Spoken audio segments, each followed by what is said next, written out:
February 26 marks the start of Shingles Awareness Week around the nation, which was started 3 years ago to help raise awareness around the misconceptions about the risks of developing shingles.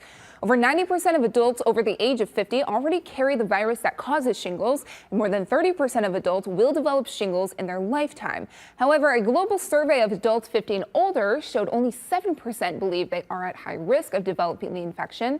Local health experts with the University of Wisconsin say one of the biggest things to do to keep yourself safe is keep your immune system healthy. As we get older, our immune system tends to function less and less well.